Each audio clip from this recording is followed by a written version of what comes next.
So, a question I get asked all the time is why won't my dismissive avoidant ex chase me after a breakup? Or even why won't the dismissive avoidant I'm currently in a relationship with chase me after an argument?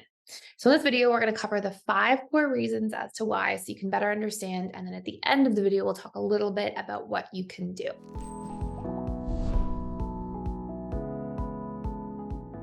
So first and foremost, one of the big things, it's quite obvious if you've been watching this channel for quite a while, is that the dismissive avoidant is terrified of vulnerability. In fact, it's not even just like terrified, it's that they're actually conditioned to not want to be vulnerable. Like their subconscious mind, which is really the one running the show and making the decisions, basically has programs that say if you're vulnerable, all these bad things will happen. You'll be shamed, you'll be weak, you're not acceptable, all these sorts of different dynamics. So you can think of like, even if their conscious mind says, I should work on vulnerability, we can have these subconscious belief blocks about what the consequences of vulnerability are based on the consequences of being vulnerable that we experience in childhood. And so dismissive avoidance will fear reliving those consequences or outcomes associated with vulnerability and can really just like, even though they may want to chase, really have this wall that goes up where it's like, nope, that's not the direction I'm going in, because it's vulnerable to chase. It's vulnerable to go after somebody. It's vulnerable to express your feelings or to tell somebody, hey, I miss you, or I'm thinking of you, or I want to try this again, or I don't like that we fight. Let's make up. Let's fix this. All of those things take vulnerability and courage to do so. So as long as those belief blocks are there, well, you could have a dismissive avoidant who's courageous in other forms. It can really block their emotional courage from showing up. Number 2 reason, they're constantly in their feelings minus their fears. And, we talk about this all the time on this channel. And so you'll generally see dismissive avoidance when they are seeing conflict in the relationship, because dismissive avoidants are literally wired to minimize their attachment needs in times of pain or fear. Essentially, what they'll do is when they are feeling really attached, and then something goes wrong, or there's a threat or a challenge, like an argument or the relationship's on the rocks or you break up, they will, as a coping mechanism, subconsciously, this is not even like a conscious or intentional process. It's something that happens from this place of autopilot thought for many DAs. They will literally start telling themselves all the reasons why it wasn't going to work out anyways, or why it's fine. They're going to be fine on their own. And they do things to actually minimize their attachment needs. This can even include things like flaw finding, right? Like, oh, well, this person does this, so it would never work anyways. And it's all these justifications. Now, this is a period of time. It's like a band-aid that dismissive avoidant uses. It's not something that lasts long term. It's something they can do for a period of time, but eventually when enough space transpires between themselves and somebody else, they'll come out of that flaw finding space. And they may even at times sort of look back on it and be like, I don't know if all those things were true, and sort of reconcile or recognize that they're being critical. And sometimes even have a certain degree of awareness that their criticism is a form of self protection, which is literally what it is. Number 3, a lot of dismissive avoidants have this big idea that it's just easy to be alone. And so it's this idea of like, okay, why would I go through the difficulty, the hardship? Why would I stretch myself when it's just easy and simple to be alone? And, I think it's really important to recognize that we tend to want to and be open to stretching ourselves, particularly in the areas that we are programmed to have personality needs around. Our personality needs are these subconscious needs that our brain is always sort of working towards. And when we don't, a lot of dismissive avoidance, they don't have a lot of big needs around romantic relationships, emotional connection, these sorts of situations. So they're less likely to feel like, okay, I'm going to stretch myself, I'm going to push myself, unless it logically makes sense to them.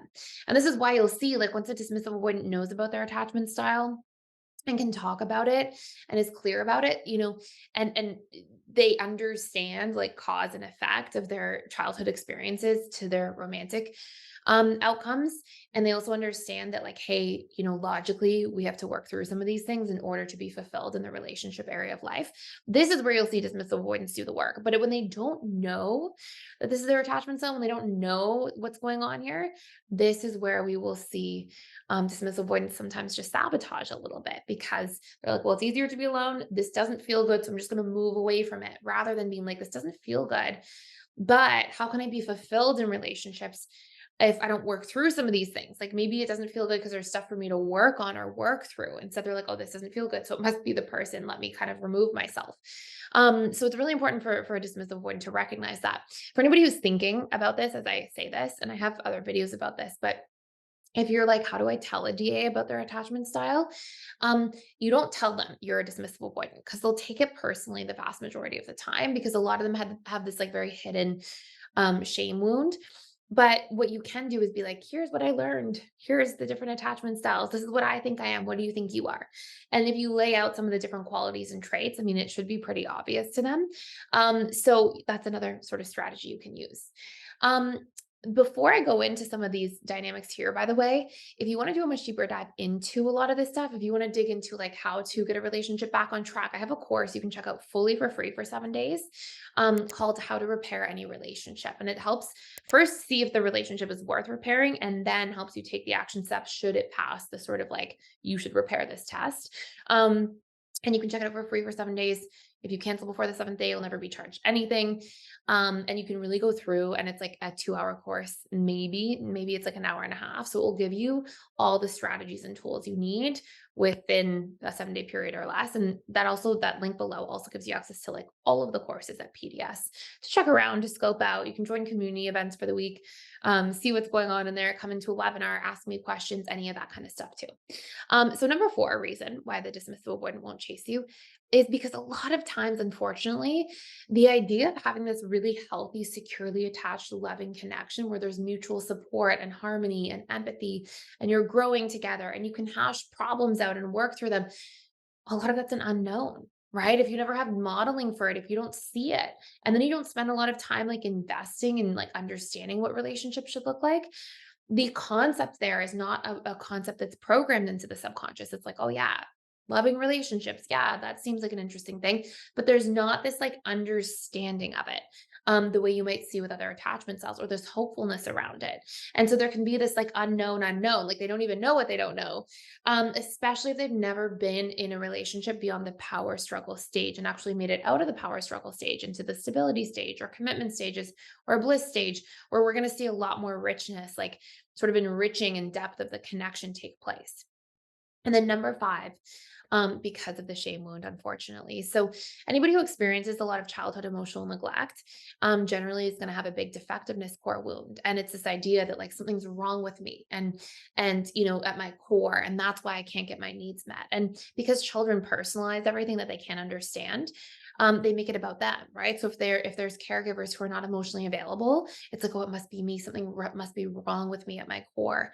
And so unfortunately, that will create a lot of feelings of shame. And this is where you're going to see dismissive avoidance, not want to expose themselves or be seen or put themselves really out there because they're like, if I'm really seen for how I am and who I am and how I feel, you're going to see that something's wrong with me at my core. And I've had countless conversation with dismissive avoidant clients who've said things like this to me. Like, I don't want to do that because they're going to see that like I'm flawed, deeply flawed for who I am. I don't want to be seen. It doesn't feel good to me. And so these can all be blocks that hold somebody back. Now, if you're in this dynamic and you're like, hey, what do I do in this situation? If you're thinking of getting a relationship back or you're wanting to re-participate in it, you can do a couple things. Like you can have a conversation yourself. It's okay to initiate the conversation if you're not seeing somebody else initiate the conversation, but put a deadline around it. Vet the person, tell the person, hey, look, like, I miss you. I'm thinking of you. I'd love to hang out, spend some time together, maybe see where things go, but I would need to see that we're both doing things differently and get clear about like what those things are that you would need to see, and then take a period of time. If you're in a reconnection phase, you're trying to reconnect in a relationship, to vet, to make sure that the person's actually showing up and doing those things.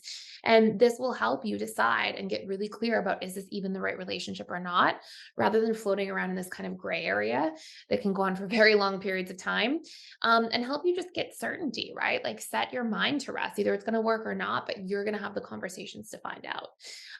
So I hope this is helpful for you.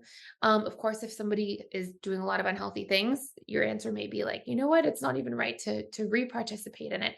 And in that case, I recommend, doing some work to get closure around a breakup or an ex if it really hasn't been working out. But I hope this sort of makes sense for the topic for today. I hope this is helpful for you, supportive for you. I would love to know any questions you have about this down below. And hopefully this just gives you some understanding. If somebody's not chasing and you care about them and you think they care about you, you can kind of understand why. And if you have any other questions, let me know. If you want to see other types of videos, please let me know. I always try to go in and kind of gather the inventory of ideas from the different comments you share.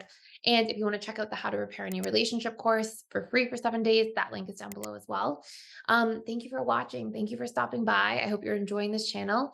And if you're a subscriber, I will see you in tomorrow's video. Thanks for watching.